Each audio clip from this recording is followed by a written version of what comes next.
What is going on, YouTube? Welcome back to the channel. LexxExpress checking in with my thoughts on WWE Fastlane. This was in Indianapolis, Saturday, October 7th.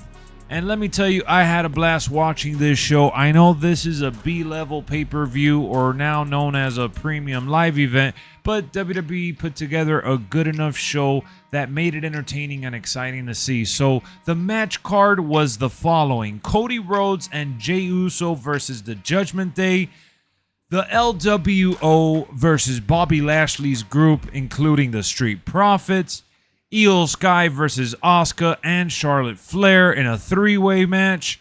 John Cena and LA Knight defeated the Bloodline in that tag match. And then for the main event, the fifth match of the night, we had Seth freaking Rollins versus Shinsuke Nakamura. Now, we're going to go match by match. No worries. We're going to do a little breakdown and kind of put my 2 cents into each spectacle. But before we get into the matchup, man, going into Fastlane, knowing that Roman Reigns wasn't going to be there, knowing that, we weren't going to have Sami Zayn and Kevin Owens and, Rhea Ripley defending her title, it really, made it feel like, damn, I wish they would have put more on the card and all this, that, or the other. But leading into the pay-per-view, they did just an outstanding job getting us involved with the stories that were taking place. So, to kick off the night, they did Cody Rhodes and Jey Uso versus the Judgment Day. Representing the Judgment Day was Finn Balor and Damian Priest, who were the tag champions and lost in a 20-minute encounter. That matchup was, built off of this idea that wouldn't it be crazy to see Cody and Jey get revenge and win? But nah, that ain't happening. That was kind of like the foundation of that match, right? We didn't expect for them to have a chance at beating these guys, but what if they did? What implications can that, create for the Bloodline story overall?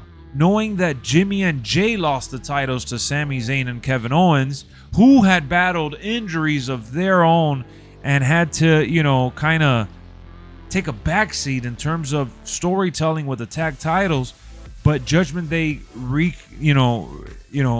was going to say reclaim, but they didn't really reclaim, but kind of, claiming those belts. And the way they did it at Payback in that 5-star encounter, in my opinion, just that whole ordeal leading up into this past Saturday, Cody Rhodes and Jey, I just didn't see winning. And the fact that they won made that match that much more special. So, some decent spots, some real cool moments between Jey and Cody there. But then we had LWO, Rey Mysterio and Santos Escobar representing LWO because the other guys got hurt and beat up by Bobby Lashley and the Street Profits. That match lasted only 10 minutes, but it was just enough to get us feeling, man, something needs to happen. What's going on? It got me all angsty and stuff. I remember doing the watch party and people in the comment section saying, what if Carlito comes out? I'm like, Carlito, nah, he's not going to come out. It'll probably be Dragon Lee. But you guys read that right there. Carlito and Latino World Order took the victory from Bobby Lashley and the Street Profits. Carlito made his epic return to WWE over at Backlash a few months ago, but he officially signed afterwards and hadn't debuted since. So having him come out at Fastlane definitely created a nice, memorable moment, and it added to what already felt like a good show, having seen Cody Rhodes and Jey do the unthinkable. At number 3, we had Io Sky versus Asuka versus Charlotte. We were all rolling our eyes because they got Charlotte involved some way, somehow, fighting for the title once again. I thought Asuka might win and Charlotte might sneak away, if anything. But Io Sky defended her belt. And, yeah, they cheated a little bit, but she got her title back. That's all that matters, that she didn't lose the title. And there's more story to tell between Io Sky and Asuka, in my opinion. So, a decent match. It's not like it went on forever, but they did give them enough time. 17 minutes and 20 seconds. For those of you that like to keep count, they had more time than the tag match, and you know, that was for the well, not it wasn't a tag match, it was a 3v3. The tag match was 20 minutes, the tag titles match, but 17 minutes for these women to showcase their talents, I thought was pretty decent, especially when John Cena and LA Knight had the same amount of time, which was the fourth match of the night.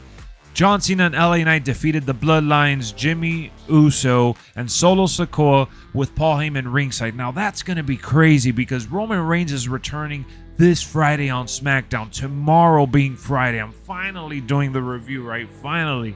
Almost waited a little bit too long, but yes, Roman Reigns is returning. The state of the landscape of WWE is completely different from when he was last there.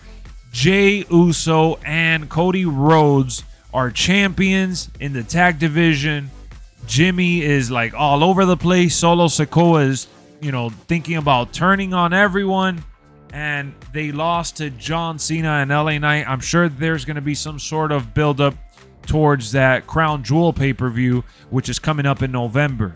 So the main event of the night, Seth freaking Rollins versus Shinsuke Nakamura in a last man standing match. This one was 28 minutes long, but it felt so right.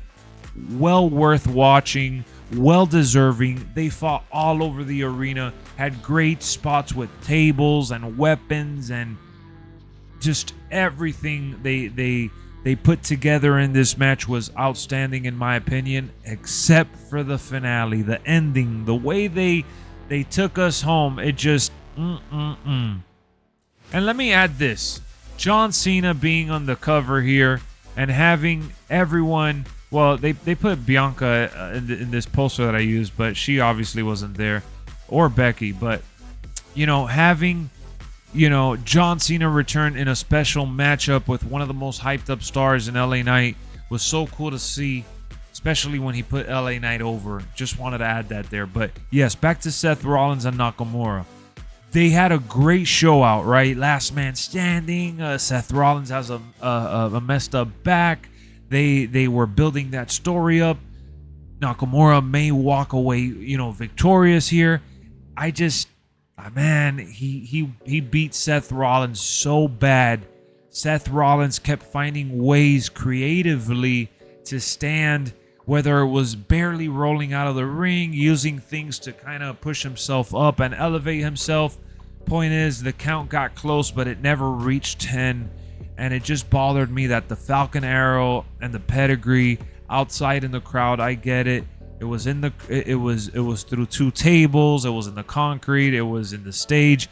I understand that. I understand that they tried building up that moment for Nakamura to barely, you know, stay down, because he did get up after the 10 count, but it was too late and he fell. He collapsed right away. So I just felt for such a great encounter, for how amazing the match was, the ending was just super, super flat, considering that they didn't even tease a cash-in. On the contrary, despite Judgment Day losing the belts, you know, Damian Priest tweaked his leg, and they made that the perfect excuse. They used that as the perfect excuse to avoid having any thought in our mind that Damian Priest would have anything to do with the main event. So Damian Priest didn't tease it. He didn't come out. Judgment Day didn't do anything. Nakamura won clean. And that's it. The feud's over between Seth Rollins beat Nakamura clean, and that's it. The feud's over. So I'm a little butthurt. Nakamura didn't shock the world. As great as his promos were and the build-up was for Payback and Fastlane, you know, it's definitely a solid match to remember in Seth Rollins' reign, but it just pains me to see that the finish was as bad as it was, in my opinion, considering that they got so creative with the weapons and how they used them and how Seth Rollins stayed afloat long enough to survive. Let's see what they build towards now. I like how they were doing the Drew McIntyre build-up on Raw, which we'll talk about in our next stream. So I hope you guys enjoyed my Fastlane discussion video here. I will be back with more wrestling. Subscribe for all things wrestling. there you have it. 5 matches in the books. Fastlane 2023. I'm going to go ahead and give it an 8 out of 10. It's a B-rated show, and they gave us A-rated type matchups where the hype up, the unexpected return of Carlito, the unexpected victory of Cody Rhodes and Jay. The post-conference was memorable as well, with the Yeets and Cody and Jay looking like they celebrated a little too much. So overall, a memorable pay-per-view experience for the B lineup in WWE's programming. So I'm out of here. I'll see y'all soon. Peace. Oh, well, don't forget, hit me up in the comment section. Let me know what you think. Just wanted someone who would notice me. My whole life I just wanted to be somebody to be. Yeah, I just wanna be great. Yeah, I just wanna be great. Yeah, I just wanna be